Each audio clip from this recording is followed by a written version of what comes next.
Hi, my name is Samantha Giannotti, and welcome to our broker quote report. So, the subject property we chose is located in Charleston, South Carolina. We thought that being from Clemson, Charleston would be a great area to move to, and Clemson truly does bleed orange throughout the state of South Carolina. So, our house is a 3-bedroom, 2-bath property. It's about 1,200 square feet. It is a 1-story brick ranch style home. It's been recently renovated and now has an open floor plan. It was built in 1959, making it 62 years old, but it really has a lot of new finishes such as granite countertops and nice appliances, as well as really having that nice historic Charleston charm. So why Charleston? So during COVID-19, a lot of people from the north started moving south, getting out of the big cities, and it really is just making the economy boom. So while the price of the house is a little bit higher than it would have been maybe like even a year and a half ago, it's still gonna be a great investment opportunity. Also, the cost of living is a lot lower than anywhere else in the world, and the quality of life is terrific. You cannot beat it. Also, the history in Charleston is amazing, and there's so much to do. So now why this house in particular? So it's location, location, location. This house is only 18 minutes away from downtown Charleston and 13 minutes away from the beach in James Island. Also, I already said this, but the historical feel in the house is amazing and also has all these new renovations and new touches. So you get the best of both worlds. And finally, it is the perfect size for a starter home. There's 3 bedrooms. So one is your master, one is a guest, and the third one, you can make a home office, which a lot of us are working remotely right now. So having a home office is a great place to get work done until we can go back when the offices are open again. All right, so getting into the down payment and savings information, we see that our house price is $339,000 and we need to put a 20% down payment on that amount. So that would equal $67,800. And so taking that away from the house price, we need a loan amount of $271,000. And so now we know our loan. And given that our salary is $75,000, we determined that we wanted to save for 2 years in order to put our down payment on the house. And this is seemingly tough to do. And so we would need to be on a stringent budget. But we determined that based on the current interest rates of the market being so low, that we would benefit quite a bit from entering the market as soon as possible rather than potentially waiting later and having to pay higher interest rates. And so looking at the conforming loan limit of Charleston County, we see that the limit is $548,250. And given our loan with the 20% down payment, we remember that it's $271,000. And so this does not exceed the conforming loan limit of Charleston County. And so we can determine that based on this and based on it, the limit being a little bit over double of our loan amount, it is a good loan and it's solid.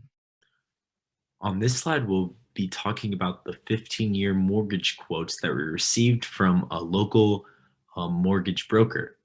We were able to speak to John, who is a representative from Palmetto State Home Mortgage in Greenville. John was able to tell us about the rates that he would offer potential clients if we were to come to him with our specific property. We told him that we would be having a $75,000 annual salary and we'd be looking for a 15-year conventional residential mortgage. First, we asked him if we were to have a really good credit score between the scores of a 740 and a 799 FICO score. He told us that if we were looking for a conventional rate 15-year mortgage, that he would offer a potential client a 2.75% mortgage rate. And this is because of the good FICO score, and it'd be a high likelihood that we would receive this mortgage. This was pretty much the best case scenario of receiving a mortgage at Palmetto State Home Mortgage. When we look beneath that top FICO score range, we move to the 670 to 739 range. Here, he said that it'd be more unlikely that we'd receive a mortgage because of our lower rate and riskiness in the range. He said that a 3.45% or higher rate for a conventional mortgage was likely. However, he did not know if we would receive this. Then, once we moved below to a 670 FICO score, John told us that'd be very uncommon that we would be able to receive a loan with this low of a FICO score. He said, however, if it were to pass through underwriting by some miracle, that we would probably see a 5% or more conventional rate. However, like he said, it'd be very uncommon to see that. Next, he told us that pretty much as the credit scores decrease, the rates increase dramatically, and this is because for a number of reasons outside of our control. However, if we really did not have the best FICO score, that we would be seeing a best case scenario of trying to receive an FHA loan, and this we could see as about 3.6% or potentially even higher. After we asked what the 15-year mortgage quote would be to the mortgage broker, we then asked what it would be for a 30-year loan. He said that there would be a 2.7% market rate for the 15-year loan versus for the 30-year loan with the same FICO score of 740 to 799, it would be a 2.9% market rate. As you can see, there's a higher market rate than the 15-year loan with the same FICO score compared to a 30-year loan with a FICO score of the same 740 to 799. Now, in most cases, almost every case of a mortgage rate, as you can see by the graph, there's a difference in market rate for a 15-year versus 30-year loan. That is because that is a higher risk to the lender if there's a higher term in the loan. Basically, more elapsed time for the payoff period is going to be more of a chance for the borrower does not repay the lender. In any case, something can happen, and it could be something where the borrower cannot repay the lender. The mortgage broker and more lenders are more willing to pay loans of a lesser term than a higher term, no matter what the FICO score is. Looking at the graph, since 1992 all the way to 2019, you can see that the 30-year mortgage rate has always been higher than the 50-year mortgage rate. I don't see that changing in a while, and I think because of the higher term loan, no matter what, the market rate will be higher. Thank you. All right, so we just discussed how a low FICO score can really hurt your chances of getting a mortgage. And if you are lucky enough to get one, your interest rate is going to be super high. So a FICO score is a major factor in determining your interest rate. Other factors include your income, the type of property you're trying to buy, your debt, and then also other assets you own. So a couple quick short-term solutions is one, check for error. So you can request your credit report and you can see if maybe you're getting knocked down for paying a bill late when in reality you paid it on time. So if you can just submit proof, that's an easy boost to get your credit score back up. And then a second option is become an authorized user on a family member's account. This can also help pick up your credit score. So whenever your family members pays their bills on time, that'll help you. Just make sure you're also paying your bills on time, or it's going to hurt your family member. So long-term solutions, just overall pay your bills on time. Just set like a quick reminder in your calendar, pay it early if you can, and then also just pay off your credit card debt. Don't spend more than you can pay off. So if you don't have $5,000 to pay off, don't spend that much, because then if you don't pay it off, just a lot of interest, and it's just not going to hurt your credit score at all. It's just going to make it worse for you. So yeah, those are some quick tips. All right, so now we're going to talk a little bit about interest rate trends, and luckily our broker was very nice, so he was able to give us a whole bunch of information on the trends. So we made sure to thank him a lot for his time. So in his words, interest rate trends have been everywhere, and as you can see by the graph, they actually peaked in between 1981 and 1985, and they've been on a downward slope ever since. Our broker actually said that the Biden administration, as soon as that took office, the interest rates tanked. And he talked about how the political climate has a big role when it comes to interest rate trends. I'll talk a little bit more about that in the next few slides. So ever since, I'd say the last 2 months, the trends have been increasingly upward trending, and they actually bottomed out at about 2.25%. So as you can see on the graph, historically low, lowest they've ever been.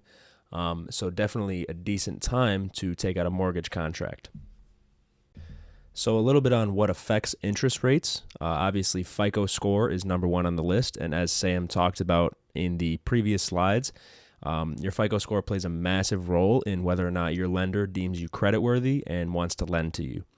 So also your loan amount is going to play a big role. So different counties have certain areas or certain ranges that you can't surpass for a loan. And obviously, the more money the bank shells out, the more risk they incur by doing that. So your LTV ratio also plays a big role. And this is basically the amount you're taking out compared to the value of the property. So in the case of a foreclosure, the bank wants your property to be worth close to or more than they're lending you out. So this is going to allow them to sell it and make back the money that they lost on your loan. So political landscape, as I referenced earlier, our broker John was telling us the more conservative the candidate that's in office, whether it be presidency, Congress, or just the House, the more conservative, the higher the rates go, and the more liberal, the lower they go. And lastly, you have the monetary policy.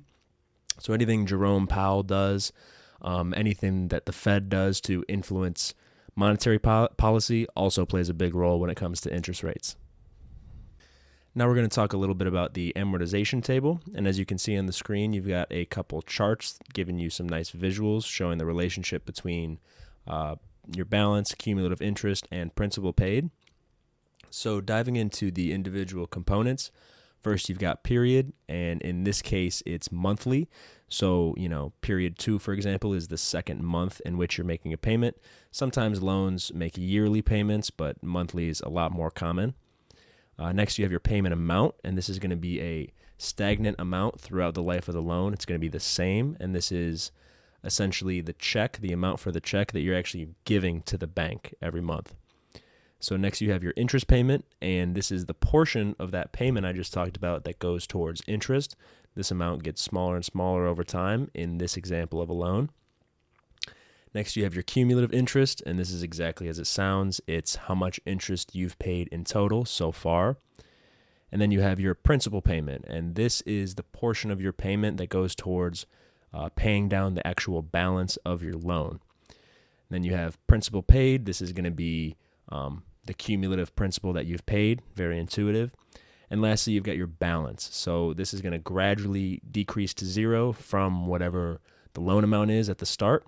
And it's actually going to decrease at an increasing rate because that principal payment I just talked about actually increases over time. And at month 79 is when it became more than our interest payment. So that, as you can see on the graph, is where those two curves intersect. So now the big question, rent or buy? After some conversation, our group decided that we should buy. And there's a bunch of reasons to this, but the main one being that interest rates are historically low. As our broker said, they pretty much only have one place to go but up. So it makes total sense for us to try and take advantage of these rates. On top of that, building equity is never a bad idea. Rather than engaging in a lease contract where your money is just sort of going to the lessor and you don't really get anything at the end, a mortgage contract is the opposite because your money eventually earns you something at the end, the house. So you're gradually building equity. In order to achieve this lofty goal of a mortgage contract, we definitely need to be smarter with our money. This comes through budgeting and investing and just being a lot more cognizant of what we spend on. And lastly, just because, it is a big commitment to get a mortgage contract, I think perhaps short-term renting just for the first few months out of college is a smart move, just so you accrue some capital, have some proof of income so that you can go to the bank with credentials and secure that super low rate.